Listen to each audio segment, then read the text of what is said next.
Happy Saturday, everybody. It is September 18th, 2021. I'm Bernie Olilla. This is Small Business Saturday. And if you're a small business owner or a medium-sized business owner and you are invested in your content online, you're going to want to watch this.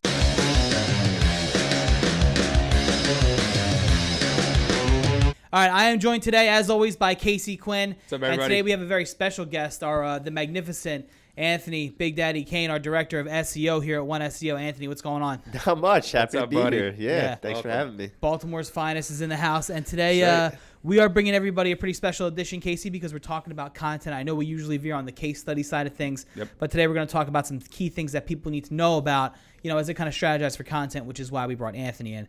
So let's jump right into it. And one of the stats that we saw from HubSpot, because we're a HubSpot partner, everybody out there, we have a lot of partnerships. HubSpot is one of them, so we get access to a lot of data. But one of the things that we saw was about 50% of people, before they even interact with a sales rep anywhere, they interact with some kind of piece of content that a business puts out. And not just one piece, multiple pieces of your content. Multiple pieces of content. So if you think that people are just finding your business, picking Yeah. up the phone, calling you right away, you're wrong, folks. Yeah. Because they want to know what types of content are you creating? What kind of value are you creating for them as a customer or a potential customer? Anthony, what's good content? Yeah, I was just going to say, I mean, if you think about content comes in a lot of different forms, and obviously it's an opportunity for you to share your expertise with your users, right? Answer a lot of the questions that they already have, but also think content in terms of like sharing positive reviews or testimonials, case studies. Like those are content as well, and people factor that into the decision-making process as well. And that was one of the things in the stats we were looking at. It wasn't just quality of content. The value of the content was what people were was being prioritized according to the data and about good behavior from businesses. So like you were saying, reviews, stuff like that. It's not always like, hey, we're the best ever. This is how you fix a pipe. It's about, hey, this is a person that we helped out. This is a piece of content that might teach you how to do something. So there's really a lot you can do with valuable content. Yeah, and I mean, telling the story is one of the most important things you could do as a small business, right? Yeah. I mean, everybody has a story, whether they think they do or they don't. So not only are you telling your story, but tell your customer's story too. Yeah, tell your customer's when story. when they're happy, let them show that they're happy. Right. Tell them Anthony's story. Yeah. Well, also think video content as Yeah. well. So when we talk pieces of content or we talk content in general, video content's obviously a great way to get that point across. What Bernie was mentioning, there's so much content out there, and people I think are kind of numb to the same old pieces of content that they're used to seeing. So find a unique angle to mix it up and make it catchy and something that's actually worth their while. That's a good point, because how many times do people say to us, do you guys do blogs? Right. Do you guys do Facebook posts? It's like, you don't really want us doing that. We'll do your blogs for you because you have to for SEO, right? But the stuff that you really should be focused on is the value first kinds of things, right? Absolutely. And another thing, too, now that we're talking about content, I think I saw another article, I think it was on Search Engine Journal, about the actual things that matter in terms of ranking on Google, and title tags was one of them, right? Yep. So that's something that has to do with content, the content on the website itself, of course. But what else SEO-wise is important when you're thinking about content? Yeah, so you want to make sure that your content is findable, and what I mean by that is not just like through a search engine and on Google and social media, but also how your content speaks to each other on your website, making sure you're linking back to other relevant articles Now or we're linking talking. back and leveraging. So yeah, now we're talking. Leveraging some of your more important pages of Yeah. your website. A lot of people fall into this trap of creating what they call like kind of a dead end or an orphaned page, where you create it, An but orphan page. there's no way to get to that page. It's not linked from anything yeah. else, and so the bots don't really find it either. So think about how your content kind of speaks to each other, what those relationships are like. What do you mean, like linking from one page to another? Like if Exactly. I'm on like the pipe fitting page, you want to link out to like just a regular like drain cleaning page or something like that?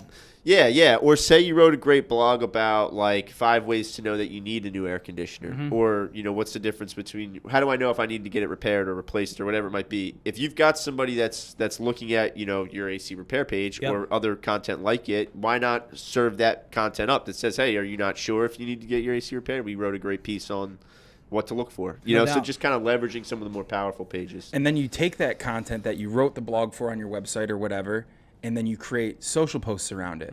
Do a short video on it. Yeah. Incorporate email marketing.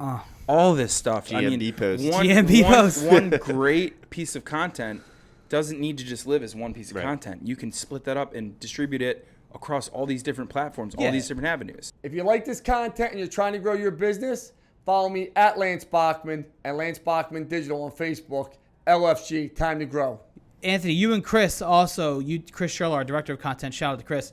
You guys do a lot of that where you go back and re-optimize things that are like almost like on the cusp of performing, right? Yeah, that's a really overlooked component, I think, of just digital marketing. Is it's not just a set it and forget it type mentality. Like, I wrote this blog and that's it. And also think about, like, if you're going to put out tips every winter for people to focus on, don't keep doing that blog over and over again. Correct. Go back and reference the blog that you wrote last year and use some of that historical value and just update it for this year. Don't just keep putting out a new blog every year.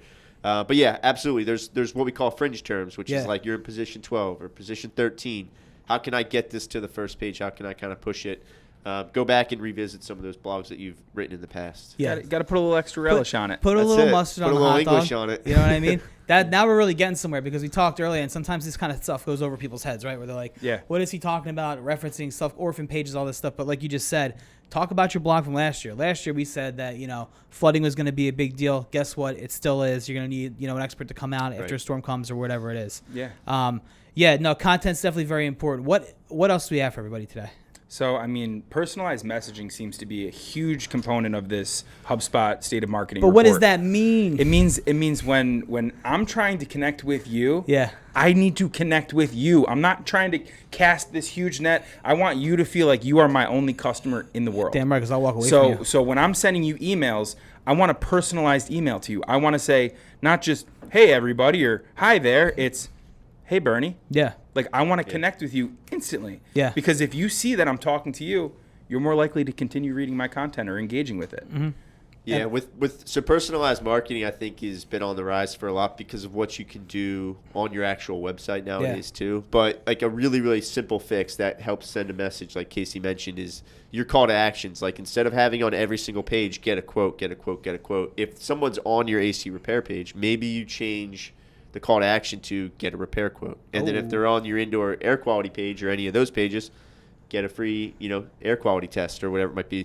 It's the same call to action on every page that probably just takes them to your contact page, but just changing the messaging, it sounds a lot more like you're speaking to the people that are looking at your content. And now we're learning about what personalized messaging is, because you hear these broad stroke, like, personalized messaging, Right. content is king, but that's exactly what those little kinds of things like that. Get your repair quote, get your, drain quote, get your, Right. get your whatever it is. But yeah, And that's a small tweak, right? But you can do those across the board.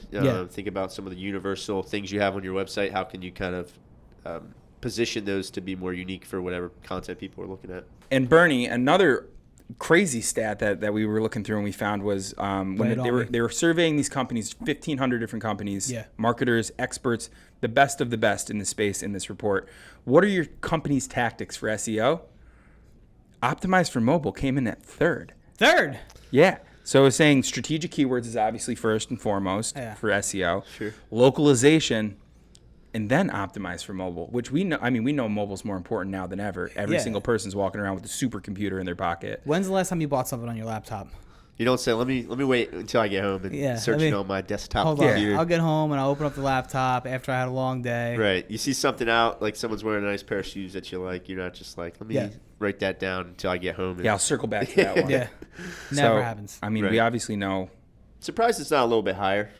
Optimized for mobile. I know. It should probably be like 1A or 1B, right? Like exactly. Yeah, because everything else, like, if your site's not ready for mobile, or it's not optimized for mobile, or it's not prepared for people to kind of travel there, it doesn't really matter what kind of. It's sort of that like chicken and the egg. Like, what's the point of getting all this great traffic if it's not gonna convert for you, or it's not gonna do its job on mobile? So making sure that you've got a site that's kick-ass on mobile's top priority. And it's funny because when people come to us, they already have a website and they say, well, yeah, my site's for mobile. Yeah, definitely. And then they pull out their phone and they start pinching it. And you gotta they start going like, pinching it. like, And where's the contact button? That's not mobile friendly. Nah, it's not. And I think, all right, I think that's all great stuff from today, but I think people really do need to think about content differently than they are, because it's more than blogs. It's more than a Facebook post. Right. It's more than like something on your homepage. There's really a lot that goes into this that can help you build out your funnel, because online it's a whole other universe. You know what I mean? It's not just someplace people go. People they live there. We all know that. So if you're looking for better content, or if you think that you're not really converting the way you should, definitely reach out to us. Myself, Bill, Jill, Paul, Josh, Lance, we'll all be happy to hook you up with a free content audit. And until next Saturday, guys, we will see you. Take care, everybody.